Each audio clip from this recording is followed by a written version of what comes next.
Here's what's coming up on today's show. It doesn't matter tax-wise when you take it, as long as you take it within that year. So it just depends on whether you need that money to live or you're just taking it to meet the requirement, which in that case, probably take it towards closer to the end of the year. Hello, this is Mark Silverman, managing member and founder of Silverman & Associates, and I'm also a certified financial planner professional. I want to welcome you to the Saving with Silverman podcast. I'm glad you're here. Each week, we'll discuss different financial planning topics because making smarter choices about your money impacts the quality of your life.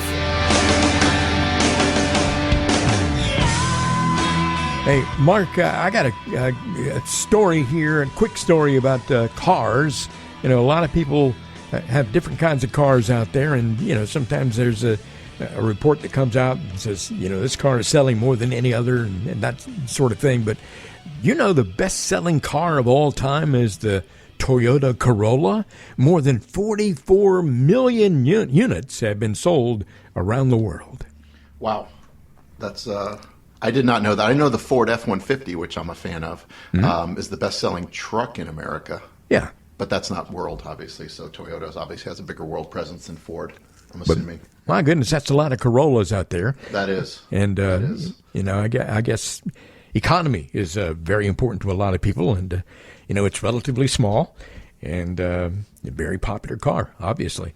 Hey, let's go to the mailbag here because we have some great questions. And sometimes we call it the request line because some of these questions get called in and some folks write in to get questions to you. Mark, as a matter of fact, for folks out there thinking about, you know, have just a basic question they'd like to ask you, how do they get that to you? So what you would do is you go to the website, which is savingwithsilverman.com. If you click on the radio tab, there's a place to submit your question. And if you do that, there's a high likelihood you'll get to hear it here on the air. So that's what these people have done. Yeah. And we'll change your name, so don't want to, you know, embarrass you. If it's an embarrassing question, don't worry about it. So, all right. First question here today is from Deb and Catalina. Is final expense insurance worth buying? I'm a single woman in my late 60s. I have plenty of money to last my lifetime. I just don't want anyone to have to pay out of pocket to bury me. So, Hi, Deb. That's a good question. You know, I'm not a huge fan of those. And what these are these policies. They're like a small insurance policy. They usually pay out $5,000 or $10,000 to cover your burying expenses. Mm-hmm. You know, a lot of people that are, you know, on a tight budget, maybe don't have a lot of assets, will buy these just so there's enough money in there to be buried if there is not a lot in the estate. But for, you know, our clients and most people, given your situation that you've just explained, I would say it's probably not worth doing. Yeah. So. Okay. Well, Deb, if you want to ask Mark more questions about that, feel free to give him a call. Another question here is from Buddy, and Buddy is in Green Valley. Buddy says, I have to start taking RMDs next year.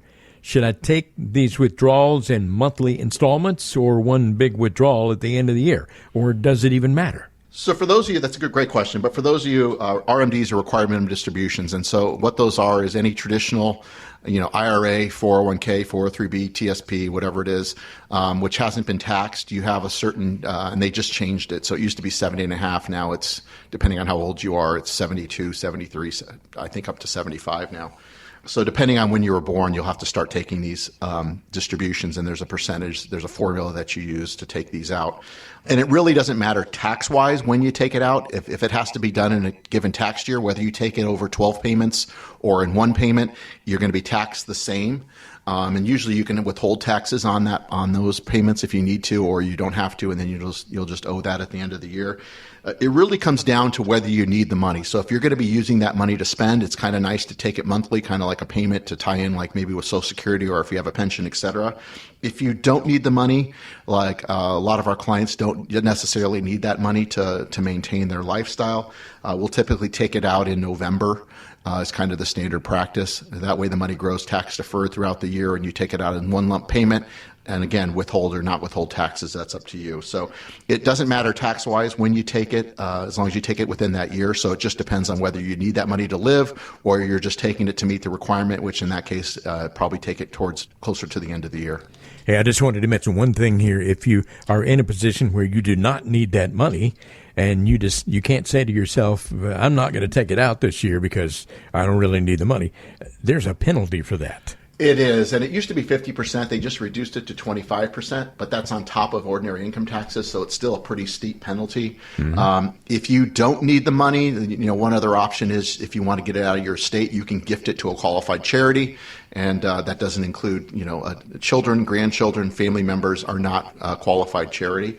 But if you gift that RMD to a qualified charity, you do get it out of your estate. But then again, that money's going to it's not staying in the estate; it's going outside of it. So that's another option. Yeah, RMD is very important to understand that. Required minimum distributions. And good question today from Buddy. One more question today, Mark. It's from Emily in Vail, and Emily says my mom died about 8 months ago, and I'm wrapping up everything in her estate. She has an IRA with about $150,000, a checking account with $100,000, and I'm about to sell her house for $350,000.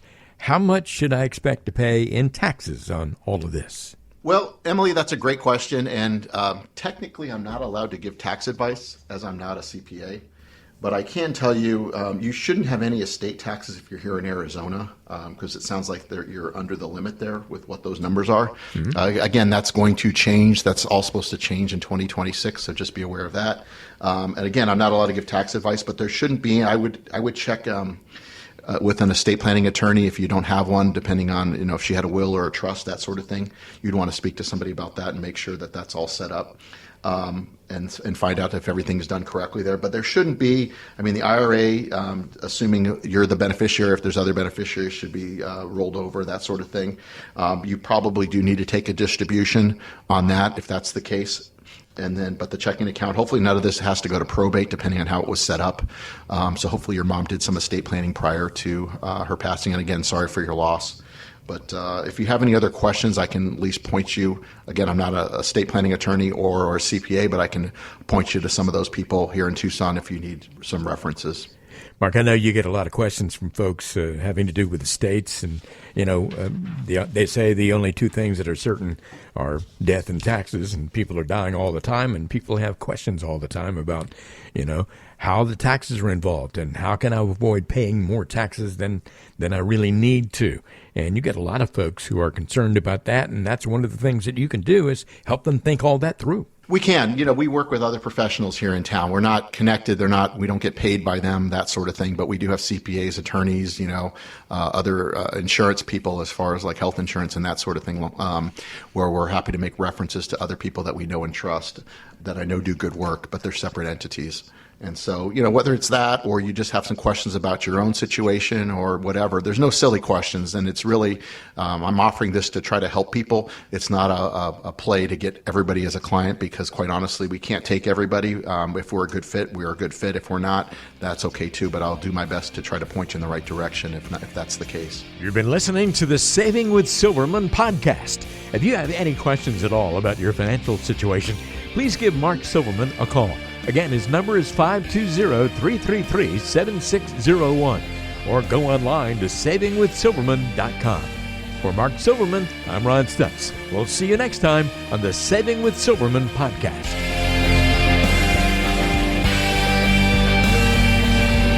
The Saving with Silverman podcast is brought to you by Silverman & Associates Wealth Management, LLC, based in Tucson, Arizona. The show is available on Apple Podcasts, Spotify, Google Podcasts, and everywhere you listen to shows. Subscribe to the show on your favorite app today and never miss an episode. Just search for Saving with Silverman to find us, or visit savingwithsilverman.com to listen to past episodes, to contact Mark, and to learn more about how to make smarter decisions with your money. Did you know that Mark Silverman also has a radio show? Tune in to Saving with Silverman Saturdays and Sundays at 3 p.m. on AM 790 KNST. All matters discussed on this show are for informational purposes only. Opinions expressed are solely those of Silverman & Associates Wealth Management, LLC, and staff. All topics covered are believed to be from reliable sources. However, Silverman & Associates Wealth Management, LLC makes no representation as to its accuracy or completeness. This show shall in no way be construed as a solicitation to sell securities or investment advisory services to residents of any state other than Arizona or where otherwise permitted. Topics should be discussed with your individual advisor prior to implementation. Fee-based financial planning and investment advisory services offered through Silverman & Associates Wealth Management, LLC, a registered investment advisor in the state of Arizona. Insurance products and services are offered through Silverman & Associates, an affiliated company.